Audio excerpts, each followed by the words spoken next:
Madam Chair, are you ready for me to call the roll? Please go ahead. Mr. Barnes. Present. Mr. Dasberg. Here. Ms. Duncan. Here. Mr. Edwards. Dr. Marshall. Mr. Martin. Mr. Perez. Here.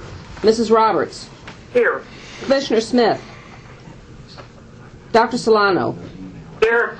Mr. Stavros. Here. Mr. Temple.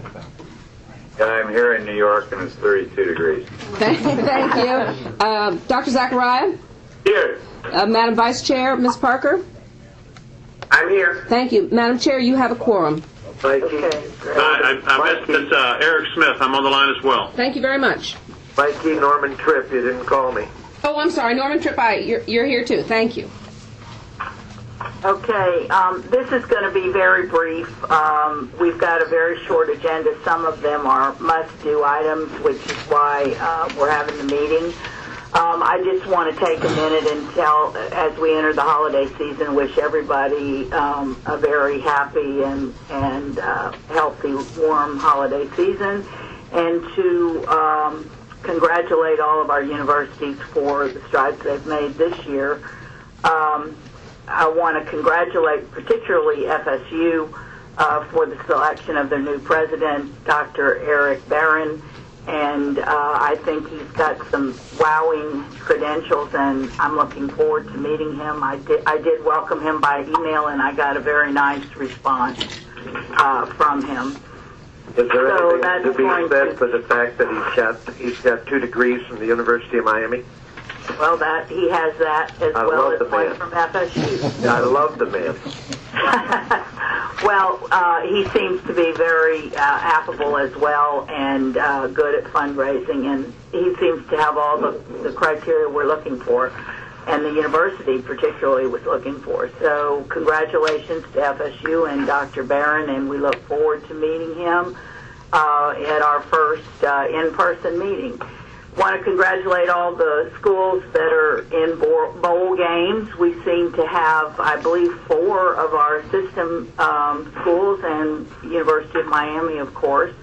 So that's good for the financial pockets of your sports program.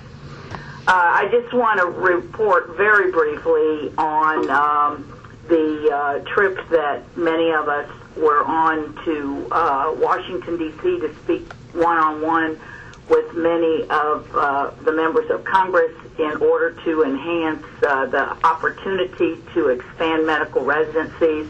The Chancellor and I headed up a group comprised of, and I hope I don't forget anyone, Senator Peden, who has a great interest in this, our Surgeon General, Ana Viamonte Ross, 3 of our deans, Dr. Rock from FIU, Steve Klasko from USF, and Associate Dean Alma Littles from FSU, all of whom represented different types of medical schools, which was a very important point in these conversations. And we had also the president of the Florida Hospital Association with us, and who else am I missing out? Of course, our lobbyists, Rick Maxey and Brent Jacquette in Washington, and Kathleen Daly from FSU joined us. Did I miss anyone? No. Frank? I think you got them all. Well, we all went. I believe we had 15 or 16 one-on-ones, mostly with Florida, but we also had one from with the Frank Frank Pallone. Pallone, yes, from New Jersey, who heads the Energy and Commerce subcommittee that handles health care, and he was extraordinarily wide-eyed about our points and very interested in the importance of these residencies to the infrastructure of any kind of health care reform that might come down the pipe. Without belaboring the point, we really believe we made a tremendous impact that just this week, Senator Nelson, Schumer, and Deb Stabenow have introduced a bill to mirror the House to expand to 15,000 the new residencies, and there's allocation procedures in there. One side of the hall has a better allocation than the other, but those are things that'll get worked out. But that's a very big step from where we were before we went, and so we have some follow-up things to do, and we're really working on it, and I think I appreciate everybody's support in doing that. We also recognized in our conversations that the federal government is not the only entity to have responsibility, that we have to look to the states and to private money and hospitals to also do their share, but a state like Florida, whose population has exploded as it has since 1998 when this was capped, and being the third largest Medicare state, we are really in a situation that needs to be addressed. So I think that went very well. We'll keep on plugging. We do have a follow-up meeting with the commissioner and the chair of the State Board of Education, the chancellor, myself, and some other people next week, the 16th. And we're looking forward to proceeding with the items that we identified in the meeting in Palm Beach, and we'll be reporting back on that. It's time in January to prepare for our own legislative agenda as a system, and we'll be calling for a meeting with the lobbyists sometime right after the holidays.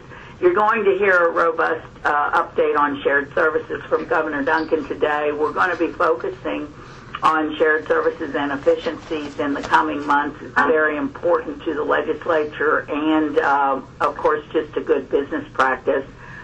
We really need to hold the line on starting up new programs until we can understand our funding and how we will be healed going forward.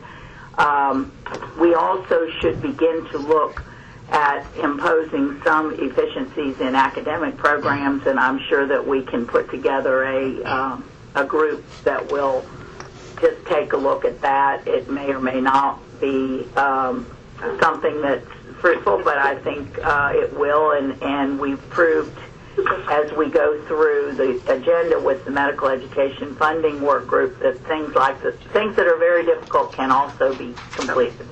So with that, I will pass this on to Governor Zachariah to briefly provide a nominating committee recommendation from a meeting we had this past Tuesday. And again, I wish everybody a healthy holiday. Well, thank you, Governor. Trustee Nominating Committee met by telephone conference call on Tuesday morning. I recommended that Ms. Cheryl Tomanso be appointed to serve the remainder of Mr. Jan Smith's term at the U.S. Board of Trustees. At this time, I move the board accept the recommendation of the committee and approve the appointment of Ms. Cheryl Tomanso to serve the remainder of Mr. Jan Smith's term effective immediately for the term ending January 6, 2001. So moved. Second. Can I make just one comment? In doing so, this will require that Mrs. Tomasino resign from her current position, since she cannot serve two positions at once, and this particular position begins right now, and she will move on and stay on until January of 2011. And I believe that that's been discussed with the university. Showing, how the revenue projections have been. There will be in the background talking about revenue projections and so on. Could they go to another room maybe? Yeah, thank you. Ma'am, call the question. So all in favor say aye. Okay. Aye. Any opposed? Thank you. I'm sorry, I was asleep on the ball there. Moving right on, Chancellor, do you have some brief comments? Yes, ma'am. Thank you very much. Several. One, I first would like to congratulate Florida A&M University having been notified a day or so ago that they have been confirmed by the Southern Association of Colleges and Schools for their 10-year accreditation. I also want to congratulate the reaffirmation of University of North Florida for their SACS accreditation status as well. I think people who have been through that process know how consuming it is. It involves everyone at an institution and around an institution, and I'm sure they're all breathing a sigh of relief, but also should be very proud that that accreditation status will continue. So congratulations to both of those institutions. Thank you, Chancellor. This is Provost Harris speaking for Dr. Evans. Thanks, Provost. A word about our joint workshop, and I know Commissioner Smith is obviously on the call as a member of the board. I want to just to let you know, as the Board of Governors, that we have taken the direction provided to us by both the BOG and the State Board of Education. I have been working with Commissioner Smith, Chancellor Holcomb, to flush out the ideas that we took from that joint meeting in Palm Beach several weeks ago. We're going to be getting to all of you, the Board of Governors and the State Board of Education. As you recall, we were asked for a 30-day update, and that is drawing near. We're going to be getting you a joint update from our respective offices, letting you know that we're going to be recommending putting together a couple of work groups, one to work on creating the ultimate vision for the needs of higher education for the state of Florida for the future, and then a second group that will be working on, I suppose call it process, how we can better articulate and coordinate all of the delivery systems, public and private, to that end. We're also, as directed, going to be working on common points of legislation where we believe that we could best serve all systems by rallying around some of these common issues. The example I continue to use is the Commissioner's drive to higher graduation requirements, which will not only obviously benefit pre-K through 12, but will have a direct impact on our state college system, the independent private providers, and certainly the state university system. So that's one good example, I think, of a statutory change that should encompass all of us in support. We will be meeting with our two respective chairs, Chair Fair from the State Board of Education and Chair McDevitt of our Board of Governors next week, so that they will both have an opportunity to scrutinize the work that we've done to date, the plans for the future, and hopefully give us some additional direction if necessary. And then sometime at or just at the beginning of the legislative session, we're going to be looking to coordinate another joint meeting as per direction by the two boards. We're trying to dovetail that with the beginning of the legislative process so that the members of the SBE and the Board of Governors will have not only the opportunity to meet jointly again, but would also have the opportunity to be together during the beginning of the legislative process and use that time appropriately with members of the House and the Senate. Before I leave that one, Commissioner Smith, did you want to say anything? Did I hit it all? I think just in response, I think you did a great job in summary of where the work has taken us over the last several weeks. I think the joint meeting, the two bodies, was very, very productive, and I think our working relationship on these issues are going to be very productive for the state, for our students. I think we're making good progress, and look forward to the meeting of the two chairs. And get some further clarification on the direction, but I think we're headed in the right direction. Great. Thank you very much, and it's been a pleasure working with you and Chancellor Holcomb. Speaking of which, yesterday we have, of course, committee meetings taking place here in Tallahassee. As most of you know, they are wrapping up the special session that has to do with rail and the federal contribution to that effort.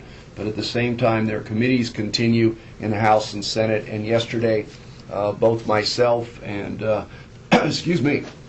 Chancellor Holcomb and President Bentz were asked to testify before two committees, the Senate Higher Education Appropriations Committee and a joint meeting of the Education Policy Council and the State Universities and Private Colleges Policy Committee.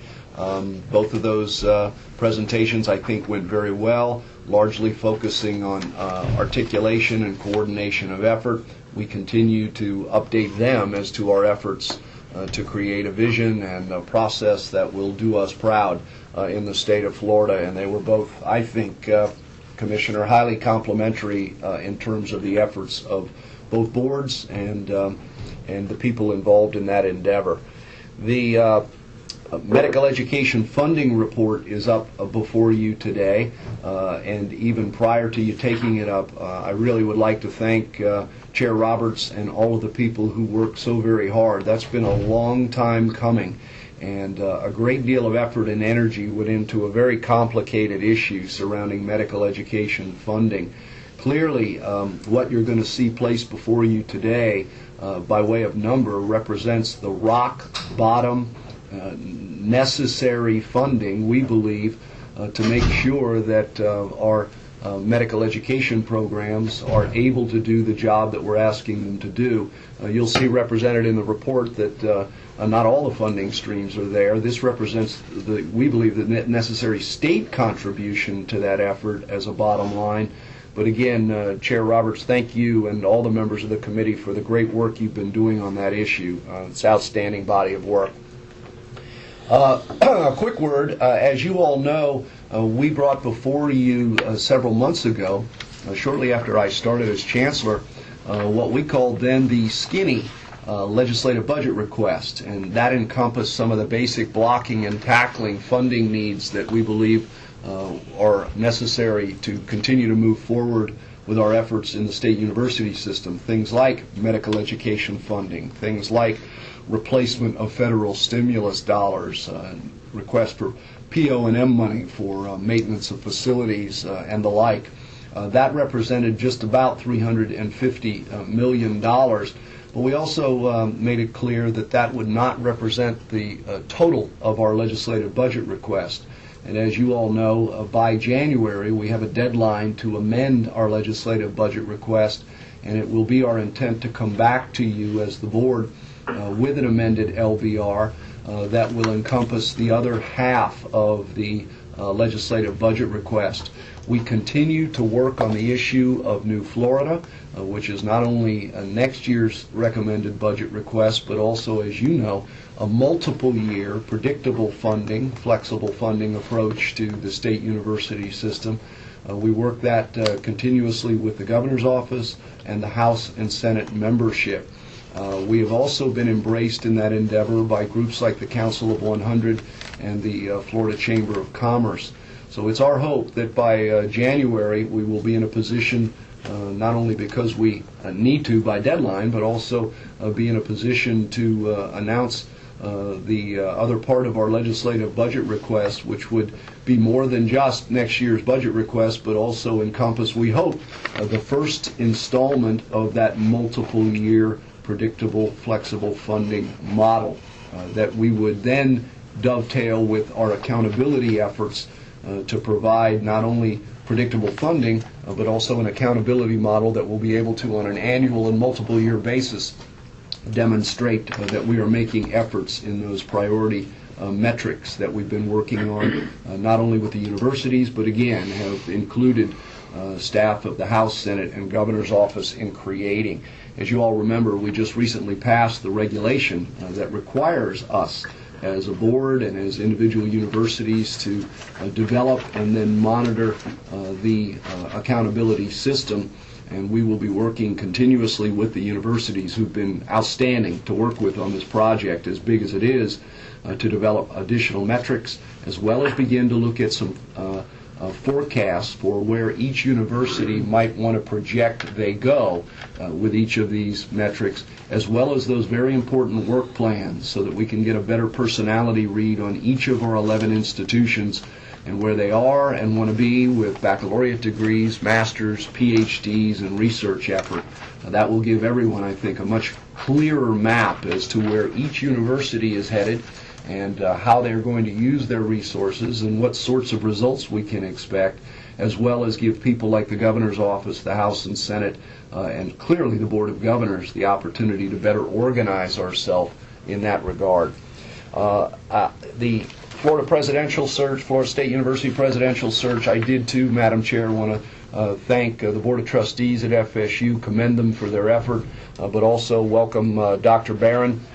Like many of you, I've sent him an email. I got a phone call from Chairman Smith suggesting that as soon as it's possible that Dr. Barron and I and Chairman Smith can get together to begin not only to talk about Florida State's future, but how Florida State fits into our ever-evolving and increasing system of state universities in Florida. But for now, congratulations to Dr. Barron. He appears to be a man of not only letters, but a real executive acumen, and we look forward to working with him and Florida State as they definitely will be headed to the next level. Trustee Tripp, we have a commonality, not only yours with him in terms of being a Miami graduate, the chairwoman with an FSU diploma, but he and I were actually both born in Lafayette, Indiana. So I'm grabbing at anything I can, as slim as that might be. So we're both proud to be Hoosiers by birth. I want to let you know that we're continuing. When I say we, that is also the chairwoman has been very involved in this with the governor's office. We're trying to bring in for a landing the appointment or reappointment of those Board of Trustee members. We have about 22 that we would like to have in place by January to start the new year and to make certain that all of our boards of trustees are rounded out in terms of their complement, following the great work that the Board of Governors did with the last round. And the governor's office has been working with us in that regard, and we appreciate their efforts. Next week, Monday, I have a meeting at the Kennedy Space Center to continue our conversations with both public and private providers on how higher education can better organize itself in regard to all things space and aerospace in Florida. As you know, with clusters forming and evolving like biotech, Dr. Hitt, down your way, simulation technology, which is a major industry for the state, the idea of alternative energy beginning to form a cluster effect, and others. Clearly, a 50-year history with space and aerospace is something we should never take for granted. And there's some great work being done out there by our universities, public and private, but I think, as many of us do, it is worthy of a re-emphasis going forward to make sure that that cluster is not taken for granted, and more, that we continue to expand the incredible economic development opportunities by using our higher ed system as a mechanism to do that. I also want to end by thanking the chairwoman. She did not do that when she made her comments. She was very gracious to all who went to Washington, but I will tell you, she was the impetus behind that little sojourn to Washington. And I will tell you this, and I mean it, I am convinced that had we not gone to Washington, the amendment which was recently filed regarding the possibility of adding 15,000 residency slots across the country to our medical education complement would never have surfaced at that level. And I really compliment everyone who went on that trip. I think, as she mentioned, we were very well represented as a state with a real cross-section of medical education persons. But at the end of the day, again, I can't say enough about the impetus for the trip and the fact that she has been tenacious on this issue.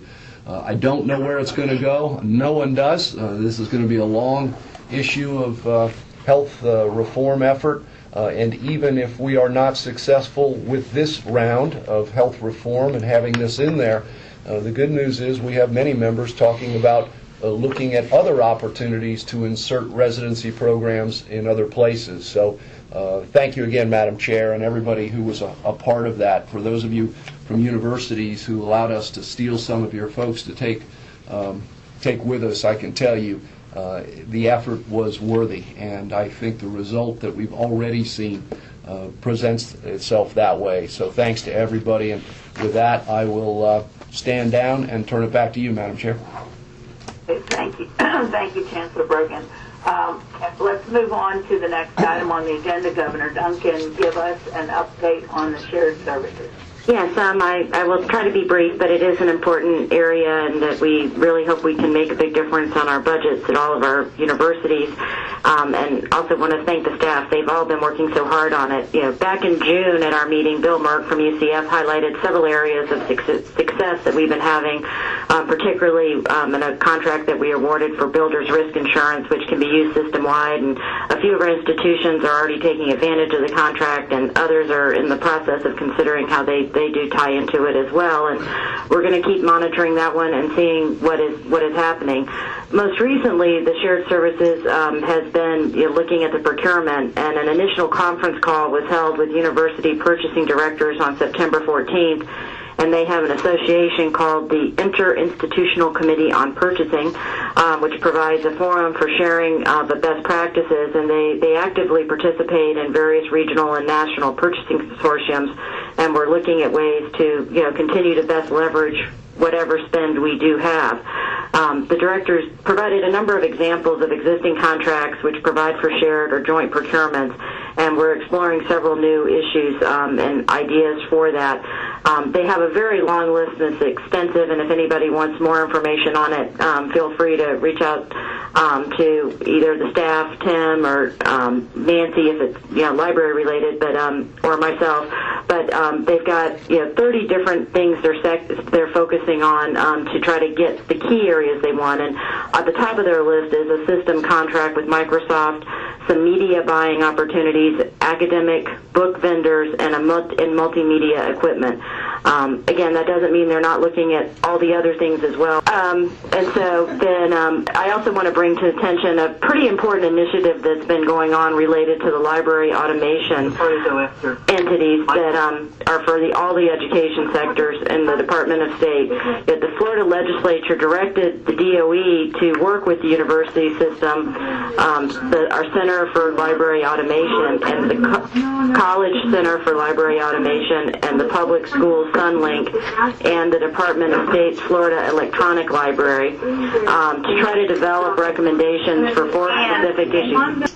So the report submitted to the governor and the legislature on December 1, and we have a link to the report on our website if anybody is interested. As I was saying, you can go to our website, the board website, and look at the full report. But the first issue we were really trying to tackle was an online union catalog that is capable of searching the combined holdings of K-12, public, post-secondary, and public libraries. The report documents that universities, colleges, and public libraries already participate in a union catalog that can search all of their holdings at once, and explains how K-12 schools can participate at a minimum cost per year. The second issue was to establish a process to jointly negotiate statewide licensing electronic resources. And again, the state universities and colleges already work closely with each other and with the federally funded Florida Electronic Library to maximize the licensing. The report recommends creating a consortium of these entities and bringing K-12 and public libraries to develop plans and processes for better leveraging the funds of licensing e-resources and seeking new models to expand cross-sector access. The third issue was consolidating automated online library services and systems when such consolidation can maximize efficiencies, reduce costs, and increase collaboration. This recommendation in the report is one that both the provost and the library director strongly supported. They both emphasized the need for careful thought and planning when considering efforts of consolidating information technology resources. But the report documents that technology and software changes are underway nationally and that will drastically impact the future of our library automation activities in certain areas. But it's not far enough along for them to make all of their decisions. But it's clear that it's a good thing that we're getting our act together now and that we're working towards acquiring the right systems and services and software. The recommendation is for the legislature to formally charge a cross-sector group to determine the vision and develop a strategic plan for the future libraries, and 2, to provide the funding for a consultant to hold focus sessions, survey ongoing developments, and make recommendations for consideration by a cross-sector group. The fourth directive in proviso was to establish a statewide approach and process for contracting with providers of library services and products and securing statewide membership in library organizations. The report indicates that the Department of Management Services currently has a state term contract for certain library materials and recommends that that contract be expanded to include services from library cataloging, utilities, and other providers of library services, and that the department continue activity begun in exploring statewide membership and library-related membership organizations. The Department of Education recommends that the report be phase 1 of the process, with phase 2 being more careful thought and planning that is needed before moving forward with the consolidation. I'd like to really commend all the entities involved for seeking these services and working on this to find the most cost-effective manner. And also would like to commend and thank Commissioner Smith and his department for the 500 pages of documentation compiled and reviewed for this report. And that really summarizes it. And Rick, I heard you on the phone. I think we will be trying to kind of reconvene the initial service, the shared services group in January to follow up and really try to get a little more meat on where we are with some of our earlier recommendations, even beyond the builder's risk and things of that nature. Sounds good. Any questions, Madam Chair? Or? Any members have any questions about? Judge Stavros, as I look at the Board of Governors, there's a wealth of knowledge and experience here, and I can commend Governor Duncan, because I was a purchasing agent for a major industrial company for 10 years, and it's amazing how much can be saved by reviewing purchasing contracts, purchasing procedures, and other contracts. So I know this is going to come out very well, and I commend the Board of Governors for doing this. Thank you. And Madam Chair, one other just quick thing if I could add. We also worked, Chancellor Brogan and the staff have been helping work with Tax Watch. They have an initiative underway on looking at a lot of efficiencies and cost services, and I'm very proud that a lot of the initiatives have been our university systems, things that we're already doing that they're trying to better leverage across other state agencies and other organizations, and just wanted to thank them for their efforts and support working on that. And we're also going to be looking at it for any other ideas that we can pick up as best practices within our system. Madam Chair, it's Stan Marshall just tuning in. It sounds like you're nearing the end of your meeting. Is that true? No. No, just on item 3 on the agenda. Well, I apologize for being late, but I've been on the line, as you may or may not have heard. There's been a tornado that hit our neighborhood, including our house. No, that's no idea. Well, then maybe you shouldn't mind. I'm calling from Pittsburgh. I've talked to my neighbors, and it sounds like things are under control there, but there's been a lot of damage. Okay. Wow, I did not know that. I'm sorry to hear that. And when will that Tax Watch work be complete? January, before the start of session, and they're going to be finalizing things. Have they been successful in finding significant dollar savings? Yes, in a number of different areas, they're basically now going back with all the ideas that are still on the table and trying to finalize what they think the cost estimates are, but some of them can be quite significant, yes. Okay, does any more comment or question on that? If not, we'll move on to item 4. Madam Chair. Robert, to talk about the Medical Education Funding Work Group and their recommendations.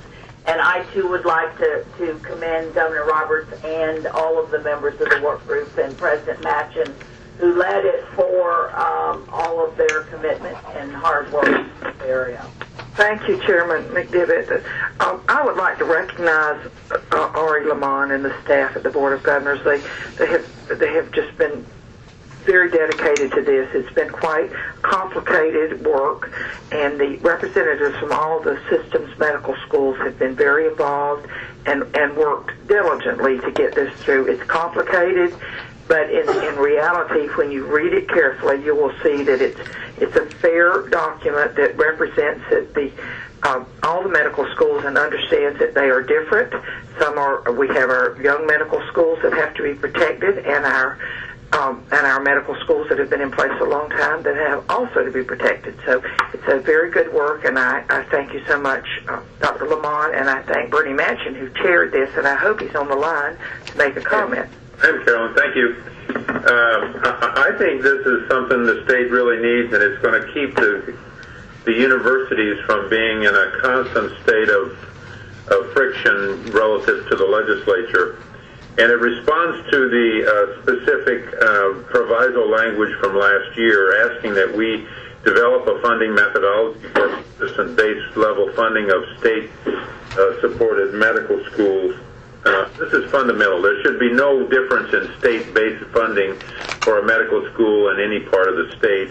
And I think we've reached the point where we can recommend, as Frank pointed out, it's really rock bottom number, but at least it is the same rock bottom number for everybody. So, and I'd like to echo what Carolyn said. RE is a real trooper. When you give him a job, it gets done, and he makes you get it done. So congratulations to RE. Ari, would you like to go through the report very briefly? Thank you very much indeed. Yes, Madam Chair, I will be quite brief, but what you have before you is a unanimous recommendation by all members of the Medical Education Funding Work Group, not to be construed that the task was easy, and it was a work product over several months. There were three tasks that were provided to us. The first was the easiest, and in the report, is to recommend to you a set of outcome measures for MD programs, and there I'm pleased to indicate to Chairman McDevitt that one of those will be a much better reporting yearly on our graduates and geographically where and into what specialties they go for their residencies. That's information that obviously we need. The second and third parts were the tougher parts, the second being to recommend a per-student base level state commitment toward MD students, and that's irrespective of the size of the program, the age of the program, or any other sources of funding. There, we worked with national data to come up with a recommendation of $57,500 that, as I've noted before, is not an unfamiliar number, but it is a number that heretofore had not really been defended in the way that we were able to do it in this report based on the best national information that anyone has. The third and the toughest piece was a reporting structure, which is provided to you as Appendix B on page 29, that a fairly intelligent layman could go through and understand the dollars that were going in from the state to medical education, how they were being spent, and then any comparisons that might be made. Once again, you will notice that the tough nut to crack at the beginning was the fact that appropriations go into our institutions in enormous lump sums, especially for the programs that historically are older and have many more programs than simply the MD. So metaphorically, what we had to do after we understood the expenditures was to peel the artichoke, if you will, so that we could get to the heart of it, which was the MD costs, and in the process to identify the supplemental funding that may or may not have been associated, because the proviso indicated that supplemental funding was to be identified, and we assumed for purposes of protection as well.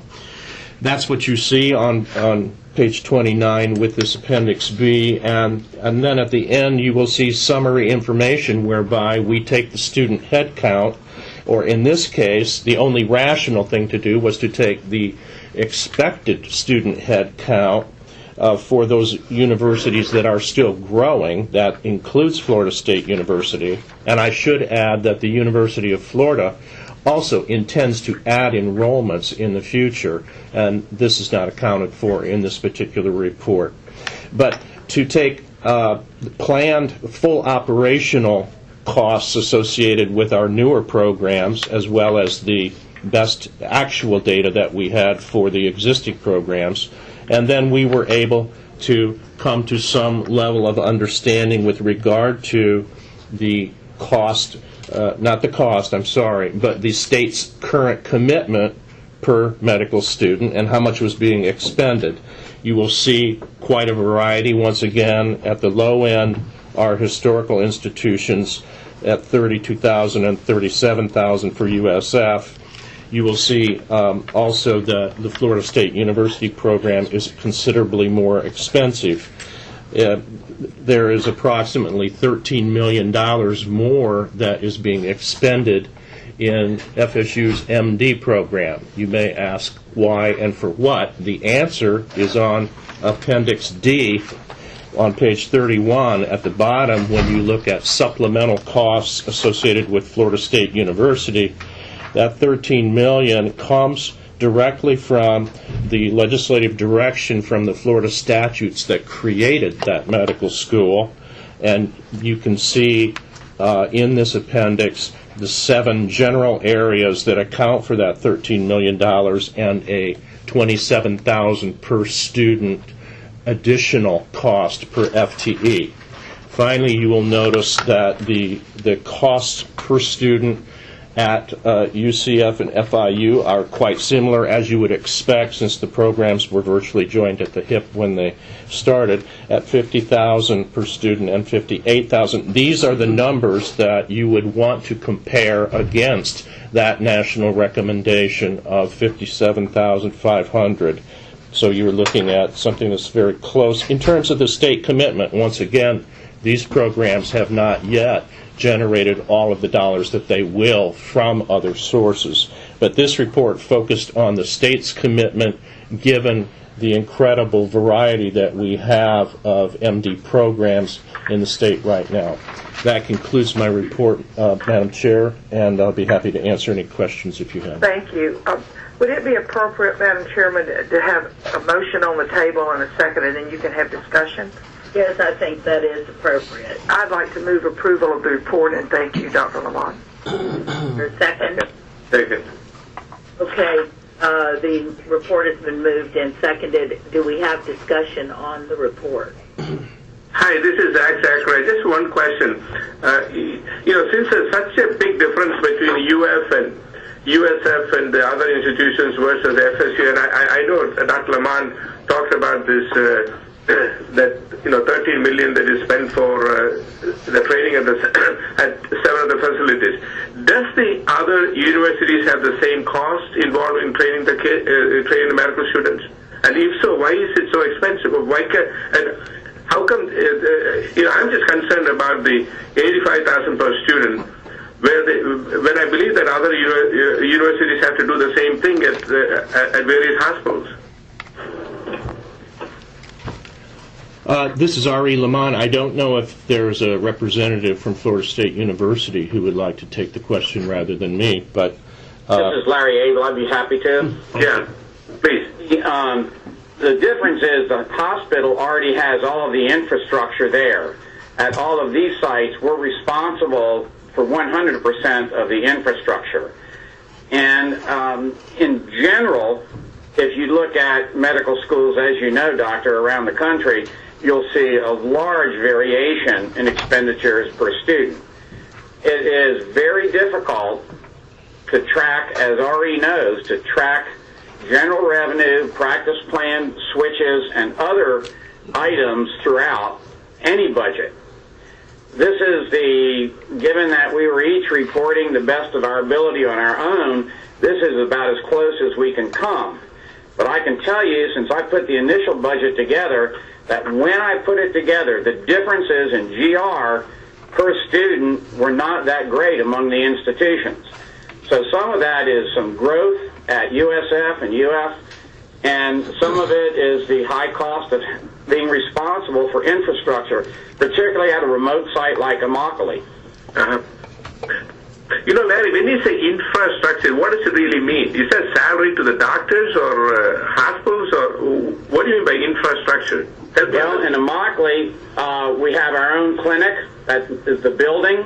We have to maintain that building. We have secretarial staff. We work with the local, I don't know if it's an AHEC site or not, in terms of third-party billing. We don't bill, but we have to provide all the information to someone else. So from the building and grounds all the way up to the parking lot and support staff, we have to provide that at these sites. How does UF and USF do this? I'd have to let them answer that. Well, Zach, this is Bernie. Hi, buddy. The distributed primary care medical school model that is the focus of FSU does not include a university hospital, and there is no university hospital in Tallahassee. So it's possible that they have increased the cost of delivering medical education in a distributed model is greater than it is in a centralized model. I don't know, to tell you the truth. The other thing is they have very little faculty practice. We support 90% of the salaries of our faculty through their own initiatives, and I don't think that's the case at the other medical schools. I think eventually the legislature may want to look at whether that model is sustainable in the cost climate we're in, but it's clearly a different model than USF and UF do. Mm-hmm. I mean, we knew it was a different model going in, and the statute recognizes that it was a different model in an effort to provide primary care and geriatricians throughout the state. And the same thing in Marianna. Marianna, we get a little support locally, but these are very small communities and without hospitals, many of them, and if we're not providing medical care there is none. This is Norman Tripp. Could I ask a question? Is it possible that we really should be accounting for that part of the services different, and that we're attaching it into the medical education part, when in fact it's really a social service that is being provided as the legislature has asked? That's definitely partly true, but we do train students there. Third and fourth year students do some of their rotations at those sites. But in addition, in places like Immokalee, for example, we do a lot of pediatric medical care. So what I'm saying is, if it was accounted for differently, and we recognize the fact that that program is providing a social service because the legislature required it and wants it to happen, that while yes, it's being tacked on to the medical education part, it really should be looked at in an accounting manner in a different sense. Well, I would think, Governor Tripp, that that might be something we put on our discussion list with the legislature this year. Madam Chair, it's Tico Perez. A lot of the confusion that we're feeling is the same confusion that I had during my briefing, and that is, I think the work, and God bless you, Carolyn, and your group, I know this was an inordinate amount of work, has been exceedingly well done. The challenge is when we look at Appendix B, and if you just go to the bottom line, it gives an appearance of incredibly disparate costs to educate medical students across the state, from our older, more traditional schools to our distributed service schools to our new medical schools.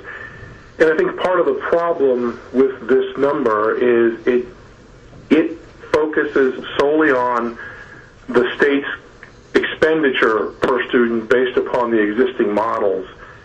And I think that our assumptions within the document could be tweaked in a couple of ways that might clarify the misimpression of exceeding efficiency or total inefficiency that may be showing up or may be presumed by looking at these numbers. And just two areas in particular. The first would be to virtually explain in the assumptions, and I'll leave the language to others, perhaps, or your committee, Carolyn, but to explain that each of the medical schools has their own unique mission and therefore are not fungible, and therefore student costs and costs to educate based upon the philosophy of that medical school will vary.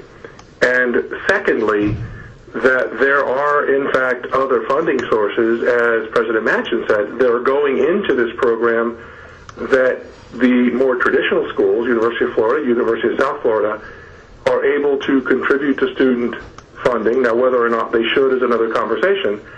But clearly, when UF and USF contribute their practice plan funds to support the doctors, as Dr. Machen said, that is costs that UCF and FIU are having to pick up now because they don't have mature practice plans.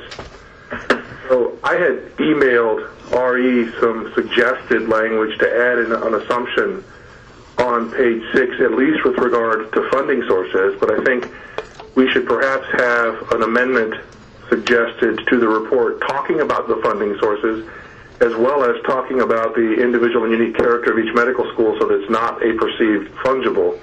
And if it's okay with you, Madam Chair, I'd like to just give you the assumption language that I'd like to see us insert On just to page clarify 6, some of the confusion. Where did you say on page 6? Yeah, Carolyn, in your assumptions section where you sort of lay out very well the assumptions in the plan, sure.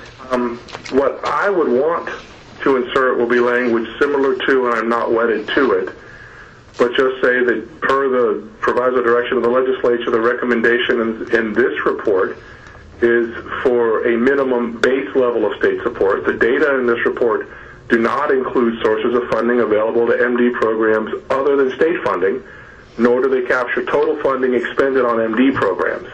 And I think that'll take into account a portion of Dr. Machen's comments with the practice plans. Accordingly, comparisons across institutions can be made only with regard to state dollar expenditure and cannot be construed as indicating that one program is more efficient than another, since total expenditures for all institutions are not included in this report.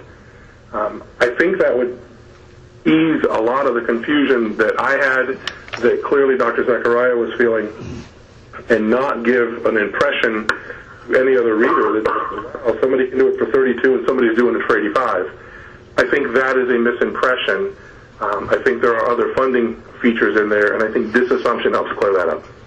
Well, I mean, I'm not, maybe that is useful, Governor Perez, and I'm not suggesting we not do it, but I would like, I mean, unfortunately, I don't have my reports in front of me because I wasn't able to get to my office, but as I read those, I was not mystified by all of this. Is this not set forth the unique missions of the institutions? Is that not in this report? Chairman McDivitt, first of all, there was a lot of conversation about this with all the universities. You can be assured it's all been discussed. However, to Tico's point, we did have a line or a couple of sentences about this early in our report, did we not, Ari? Yes, ma'am. And I don't know what happened to it. Well, I mean, there's been a lot of meetings and conversations, but I don't have any problem with a clarification. I didn't see the confusion, but it's really not fair for me to judge because I was with it from the beginning to the end. But, Ari, what is your comment on that? Well, Madam Chair, I do think that the differences between the institutions is fairly well set out on page 9 in a series of bullets that go on through page 10 that talk about why it is complicated to and even dangerous to compare the institutions. I do take Governor Perez's recommended language very well, though. I think that, first of all, OPAGA and the legislative staff have been privy to every one of our work group meetings, so I don't think that they will be confused. However, it doesn't hurt to be crystal clear on the point of other sources, and I think that language that Governor Perez has would be useful to and easy to insert at that appropriate place in the assumptions. We certainly wanted this work to provide the information that it's intended to help every medical school. It's intended to be a value to every medical school with their different missions, and I felt like we succeeded, but I do, if that's a clarification that you think is important. President Machen, do you have a comment on that? I think Tico's comments are fine. I just want to point out, I think this is where Zach was coming from. It's going to raise a whole lot of issues downstream that need to be raised. What is unique about the mission of FIU and UCF that would, I don't believe it's in statute. The only one that has a statutorily defined unique mission would be FSU. And it also raises the question, well, are these other medical schools going to develop faculty practices? And are they going to look at them?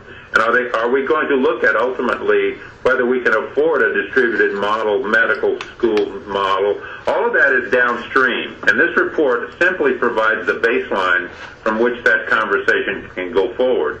But I think Tico's language is fine if it helps clarify and get this thing started. We spent 2 years getting to this point. I sure don't go back to the board again. Absolutely. And this is a beginning. This is a document that begins a conversation and puts a baseline funding. This is not the end of this conversation, but I join President Manchin. I really would hate to see the board start over on this. And Carolyn, I want to be clear. I'm just trying to clarify confusion that I had, and I sense others might have who have not been as close to it for the last 2 years. I think the work is exceptional, but I think it's important that we just make it clear that there are, in fact, other funding sources out there, and on a quick glance, instead of a full read, the charts may be a little misleading. So I'm just trying to clarify it and make it. Hey, Governor Roberts, do you accept that? I do accept that. I accept if President Manchin is chair of the work group accepts it. Absolutely. Absolutely. Thank you. All right. There's an amended motion and a second. Is there any further discussion on the report? Madam Chair, this is actually, I just have, first of all, I want to thank Bernie for articulating what I was going to say. And I have one question for Ms. Larry Abel. Does any one of this infrastructure money go as salary to the doctors to teach the students? And also, who does the billing for the services they render in these clinics? Yes, the money does go for the salaries of the doctors who are both seeing patients and training students together. And Florida State University provides, through this budget, PO&M, custodial services, and maintenance. And all of that comes out of this budget.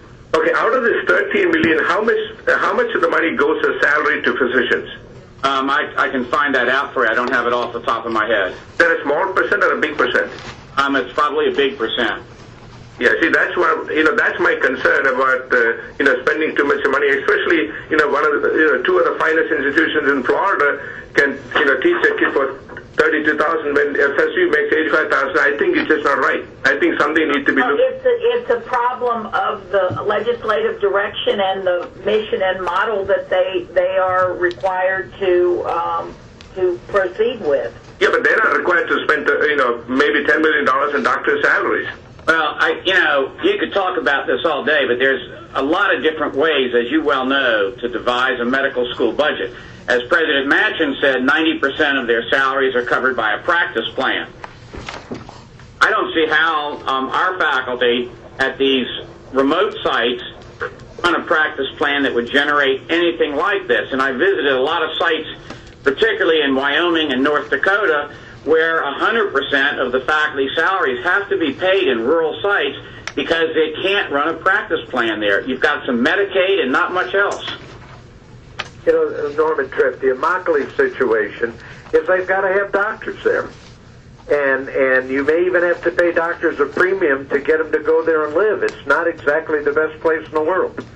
And I think, remembering back, the state is trying to do something for the people in those areas to provide them medical services of some kind.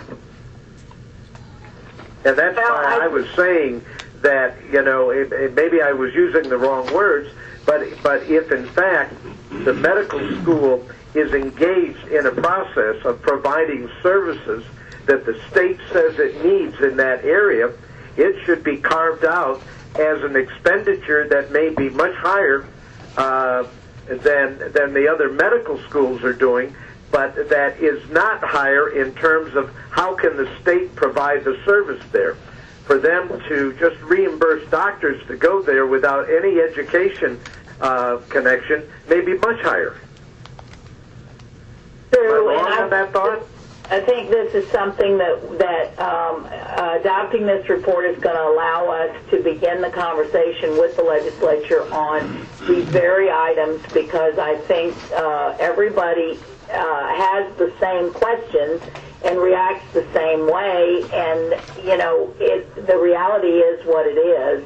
And I think that, when I was being briefed, I was very, I I delved very carefully into the documentation and support for these, and Ari assured me that there's hundreds of pages of documentation for the expenditures. Now, whether they could do it better or more efficiently, that's another question. But some of what Governor Tripp is mentioning is exactly correct, and maybe it's something we can address with the legislature and have a different pot of money available for it or something. And I want to remind you that the financial officers of each of our, and the deans of each of our medical schools have gone through this point by point for 2 years, and they are satisfied with this. I think TICO's recommendation helps clarification, and I just ask the board today to please approve this report, and then as we move through, we can improve it. You can improve it or change it, but I do think we need a document to begin this serious conversation with the legislature to make sure our medical schools are appropriately funded and fairly funded. Well, and I think we have an obligation to submit this report by a date. Norman Tripp, I just want to make sure that the board's language, as we're talking today, is focused on the fact that we're recognizing that these numbers may be different for reasons outside the scope and the power of each university, as opposed to just saying we're somewhat shocked that one school's cost is here and another is there. I want to make sure we're not sending that kind of a message. Ari, go back to the report and make it clear that we are tying the rationale for the cost to the numbers, and I think some of Governor Tripp's observation might be worthy of inclusion, and that is the public service that's being provided by the FSU students as they are being taught in these remote and rural locations. Absolutely, Madam Chair, and also I think the Chancellor will make every opportunity when he transmits this in a letter of transmittal to cover those points exactly. Okay, so I would hope that we can move this forward as we're required to. There's been a lot of work done, but these are very good points that have been raised, and I think as we move forward, we'll be discussing them carefully with the legislature and among ourselves as well. Madam Chair, may I call the question on the amended report? Thank you. All right, is the question called? So as many in favor of the motion to accept the report as amended, say aye. Aye. Aye. And adopt. Next item is the final approval of 7 regulations that we have already discussed and moved through the first notice process. And this is simply the conclusion. There have been no comments received during the notice period. May I have a motion to adopt and approve all 7? So moved. Do we have a motion? So moved. And a second? Second. Okay, any discussion? Hearing none, is there any objection? Hearing none, show the regulations adopted. Item number 6 is final approval of the repeal of Board Regulation 21-213, the campus master plan, etc., because we have already replaced that. We went through this discussion at our last meeting, and so this falls in the same category as those that we just approved. May I have a motion to approve this repeal? Is there a second? Second. Any discussion or any objection? Hearing none, show it adopted. The next item, number 7, is to approve notice of intent to amend Board of Governors Regulation 6.004, admission of undergraduate degree-seeking transfer students. Is there someone on staff that's going to speak to this? Dottie? Only if there are questions, Madam Chair. Well, I'm not able to tell you what this does. This is a motion to approve the notice to amend. Just tell him. We'll give you a quick summary, Madam Chair. This is Dottie Minear. This regulation is one that we had brought before the board one time before, but in seeking input from various sectors, because this does address some articulation issues, we received some input from the Florida college system. It was substantial enough change that we felt like we needed to bring it back to the board for re-noticing. This is a work on an amendment to just make sure that it aligns with current practice relative to the admission standards of transfer students. Is there any controversy over this? Is everybody on board that is affected by it? To the best of our knowledge, Madam Chair. All right. We have a motion then to approve the notice to amend, and therefore placing a second notice period for this board regulation.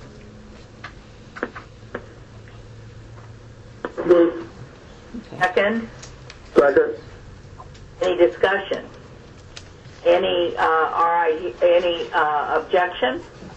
Hearing none, show it adopted. The next item is approval of notices of intent to repeal Board of Governor regulations dealing with the state university system personnel policy, acceptance of college credit by exam, and Florida Solar Energy Center. All of these have been dealt with in some other way in regulations that we have adopted during our revision process. What was the three? There was okay, so I got a motion to approve A, B, and C. Is there a second? Second. Is there discussion? Is there objection? Hearing none, show those notices of intent to repeal adopted. Item 9 is approval of the Articulation Coordinating Committee's credit by exam equivalencies. This is an annual event that we go through.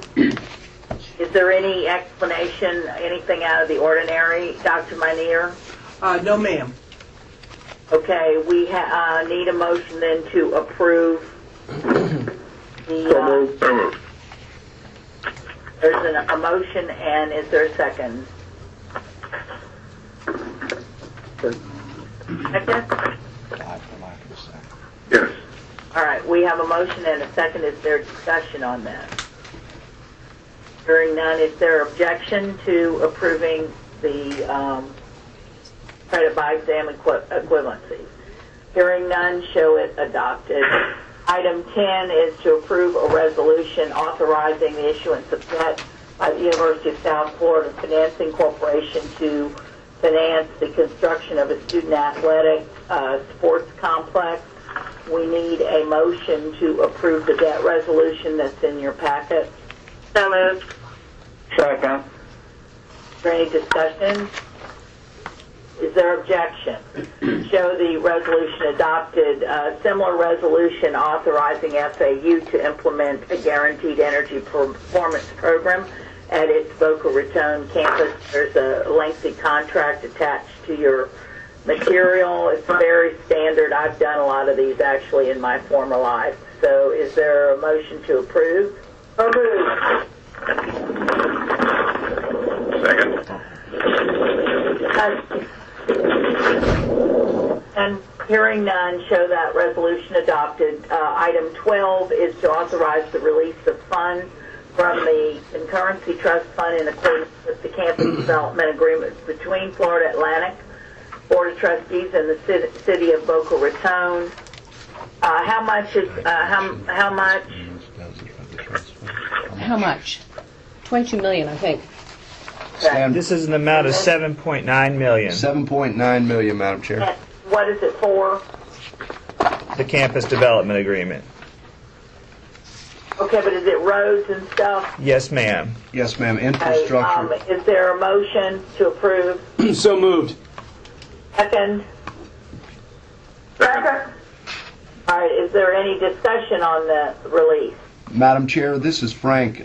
Before the vote, just as a point of information, many of the members of the board, perhaps all, might be aware of the fact that this represents just about the final amount of money that has been held in the Concurrency Trust Fund.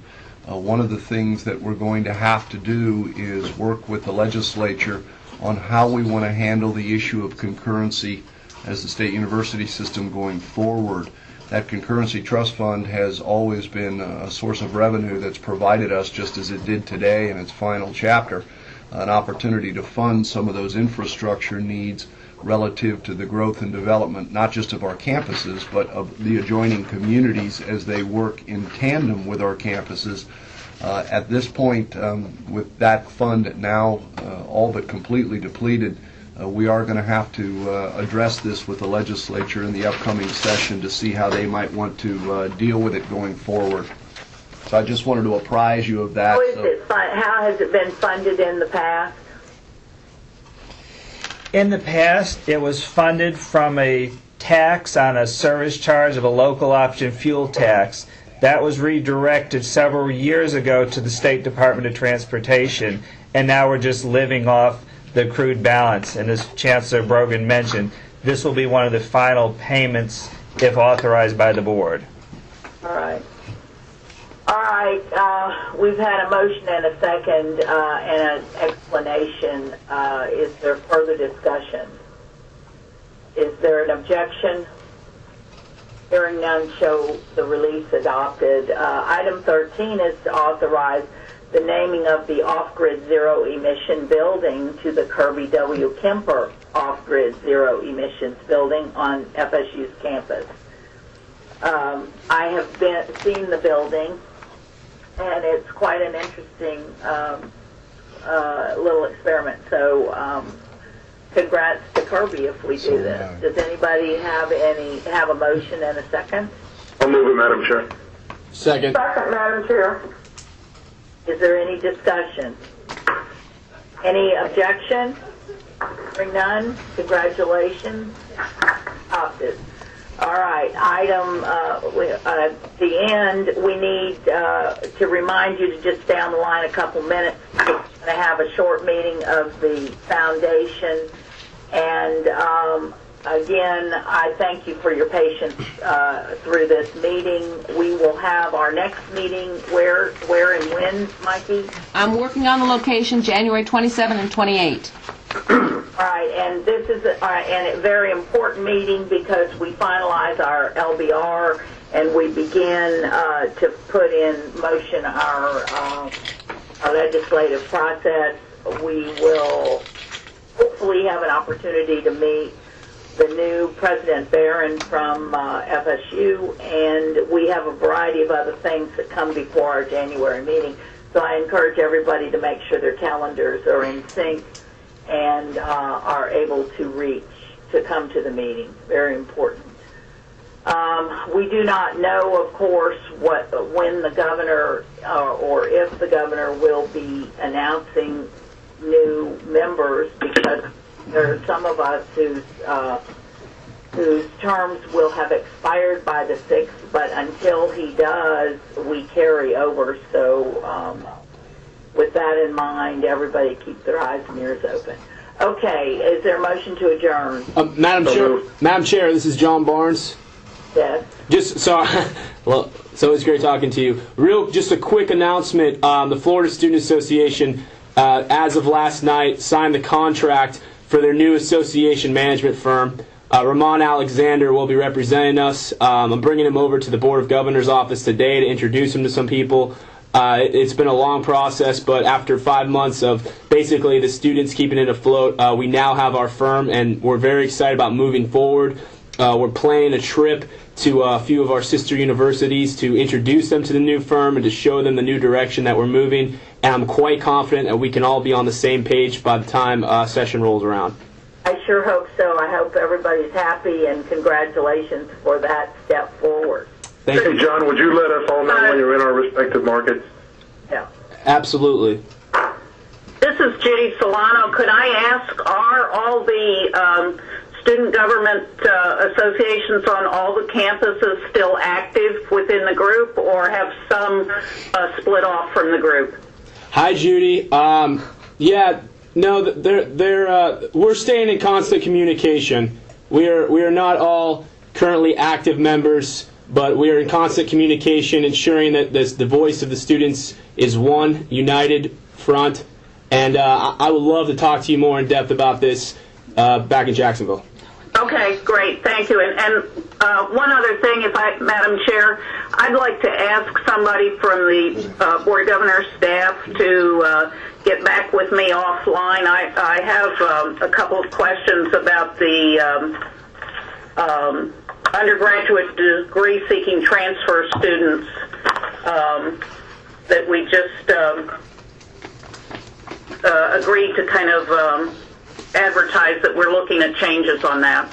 So if somebody could get back with me later on that, I've got some questions. Governor Solano, we'll make sure that somebody touches base with you on it today. All right. Great, thank you. With John Barnes' last comment, I think he's going to go into politics. Okay. We have a motion to adjourn, so we are adjourned, and I'm calling to order the Board of Governors Foundation meeting that's August 2010, and to approve the 2010 operating budget. Okay, the Board of Governors officers are generally substantially the same as the Board of Governors itself, and so we need a motion.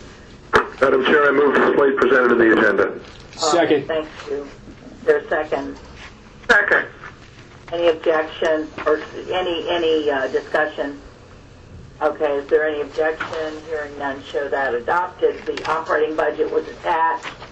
Is there a motion and a second to approve and then discussion? Move approval. Second. Any discussion?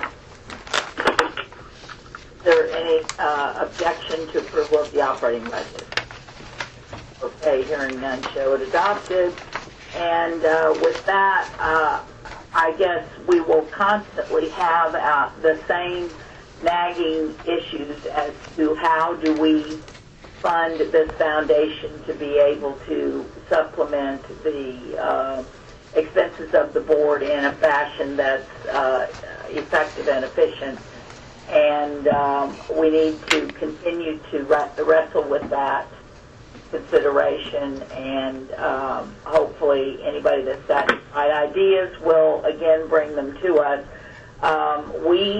Madam Chairman, Norman Tripp, could we have somebody on behalf of the foundation have a personal conversation with each president, let's say after the first of the year, to go over all of the issues of the foundation and see if we can possibly bring 100% cooperation back into it? Well, we have 99% cooperation. Well, I know, but we don't have 100, and so I understand that. My but point I think is, and we may have some new people who may not understand fully. I agree, Norman. And I think we ought to reach out to them and maybe have the chancellor do that. I think it's not a them, it's a singular, and we will do that and intend to do that. Thank you. Okay. Madam Chair, this is John Dasberg. Just a technicality. You didn't call the roll for this meeting. Do you think just to make sure everything's tidy, you should do that? You mean to see if we've lost people off? Yeah, for the foundation meeting. Yes. Madam Secretary, would you please call the roll? Certainly. Mr. Barnes? Present. Mr. Dasberg? Here. Ms. Duncan? No. Nope. Did lose one. Dr. Marshall? Here. Mr. Martin? Mr. Perez? Present. Mrs. Roberts? Here. Commissioner Smith? Here. Dr. Solano? Here. Mr. Stavros? Here. Mr. Temple? Mr. Tripp? Here. Dr. Zachariah? The Vice Chair of the Board Foundation, Ms. Parker? Madam Chair, you have a quorum. Okay. We did. That was a good point, Governor Dasberg. Thank you, because we did lose some people. Okay. Anything else anybody wants to bring for the good of the order? You guys have great holidays. Okay. Happy holidays. Thank you, everybody. Thank you so much. Look forward to seeing you. From all of the staff, we wish you all a happy holiday season. Happy and healthy holiday. Absolutely. Okay, thank you all very much. Productive meeting. We'll see you soon, and everybody enjoy themselves. Bye-bye. Thank you, Madam Chair. Thank you, guys.